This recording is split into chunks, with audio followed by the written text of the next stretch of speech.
நேர்கள் எல்லோருக்கும் வணக்கம் மற்றும் ஒரு காணொலியூடாக சந்தித்திருக்கின்றோம். தொடர்ச்சியாக ஸ்ரீலங்காவை மையப்படுத்திய நகர்வுகள் சார்ந்து பார்த்துக் கொண்டிருக்கிற வேளையில இந்த தையிட்டியில அமைக்கப்பட்டிருக்கின்ற சட்டவிரோதமான விகாரை சார்ந்து நாம் பார்த்திருந்தோம். அளவீட்டு பணிகள் ஆரம்பமாகி இருந்தது. அதன் பிற்பாடு அளவீட்டு பணிகள் இடைநிறுத்தப்பட்டிருந்தது. அதன் பிற்பாடு மீண்டும் வருகின்ற மாதத்தில் இல்லாட்டி இம்மாத கடைசியில அளவீட்டு பணிகள் இடம்பெறும் என்று சொல்லியிருந்தார்கள். அதற்கிணங்க அளவீட்டு பணிகளுக்கான ஏற்பாடுகள் நடைபெற்றிருந்தது. இன்றைய தினம் காவல்துறையினரால் பதற்றமான சூழ்நிலை உருவாகி இருந்ததை எங்களால் பார்க்கக்கூடியதாக இருந்தது. தையிட்டு விகாரை காணி அளவீடு தொடர்பிலாக காவல்துறையினரால் அந்த இடத்துல பதற்றம் ஏற்பட்டிருக்கின்றது.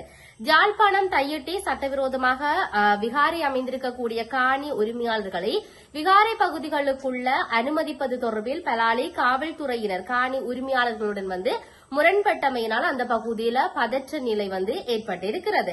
தையிட்டி சட்டவிரோதமான விகாரை அமைந்திருக்கக்கூடிய காணி உரிமையாளர்களினால் காணி உறுதிகள் வைத்திருக்கக்கூடிய 17 பேரினுடைய காணிகளை அளவீடு செய்வதற்காக இன்றைய தினம் விகாரை அமைந்திருக்கக்கூடிய பகுதிக்கு வருமாறு அவர்களுக்கு மாவட்ட செயலர் கடிதம் மூலம் அழைப்பு விடுத்திருந்தார்.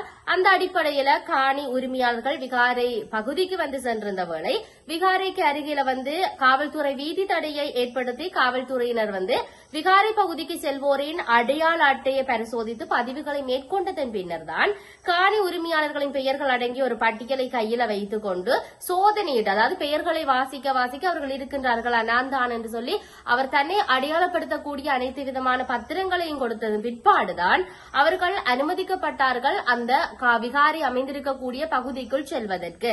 இந்த நிலையில தமது காணிகளை அடையாளம் காட்ட வருமாறு மாவட்ட செயலர் கடிதம் மூலம் அறிவித்திருந்ததனால தாங்கள் வந்ததாகவும் பதிவுகளை மேற்கொண்டு காவல்துறை கடுபிடிகளுக்கு முகம் கொடுத்து காணிகளை அடையாளம் காட்ட வேண்டும் என கூறினால் நாங்கள் வீடு திரும்பி விடுகிறோம் என்ற விடயத்திலே காவல்துறையினருக்கும் காணி உரிமையாளர்களுக்கும் தர்க்கம், அதாவது வாய் தர்க்கம் ஏற்பட்டிருந்தது.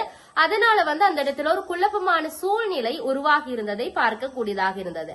இதேவேளை தென்னிலங்கையில இருந்து சில பிக்குகள் உள்ளிட்ட தென்னிலங்கை வாசிகள் சிலர் எந்த பதிவுகளும் இல்லாமலே உள்ளே சென்ற நிலையில அவர்கள் இருக்கின்ற அந்த உரிமை காணி உரிமையாளர்களுக்கு இல்லையா என்ற விடயம் அங்கு காவல்துறையினர் கேள்வி எழுப்பியிருந்தார்கள்.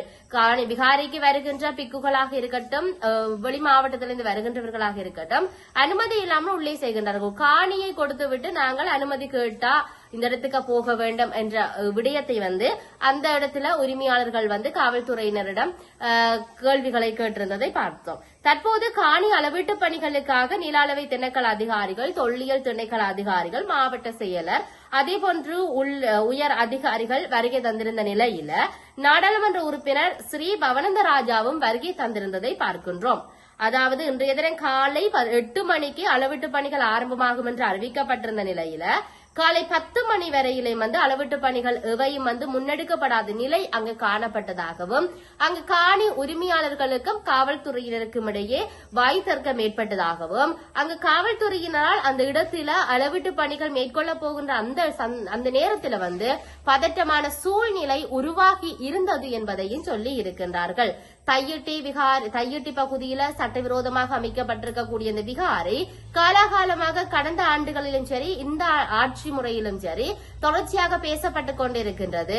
ஆனால் என்பிபி அரசாங்கத்தில் இருக்கக்கூடிய ஆட்சியாளர்கள் சொல்லுகின்றார்கள் வெகு விரைவில் தீர்வு தருவோம் என்று.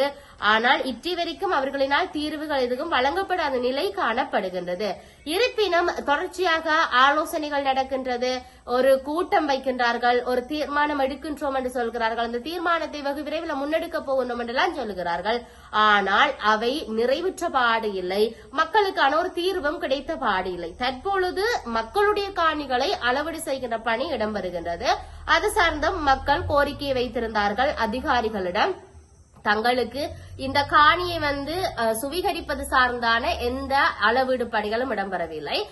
இந்த காணி அளவீடு என்பது மக்களுடைய காணிகளை அவர்களிடத்தில் கொடுப்பதற்கான ஒரு அளவீடாக இருக்க வேண்டும் என்பது சார்ந்தான அறிக்கையிடல்களும் கடிதங்களையும் கேட்டிருந்ததை நாங்கள் பார்க்கக்கூடியதாக இருந்தது. இருப்பினும் இன்றைய நாள் பதற்றமான சூழ்நிலை தொடர்ச்சியாக எதிர் வருகின்ற நாட்களில் இந்த காணி அளவீட்டு பணிகள் இடம்பெறுமா, இல்லாட்டி இந்த தையிட்டி காணி உரிமையாளர்களுக்கு போகுமா, இல்லாட்டி அவர்கள் எவ்வாறான தீர்மானத்தை எடுக்கப் போகிறார்கள் என்பதையெல்லாம் நாங்கள் பொறுத்திருந்து பார்க்க வேண்டிய தேவை இருக்கின்றது. மற்றும் ஒரு பதிவினூடாக சந்திப்போம். வணக்கம்.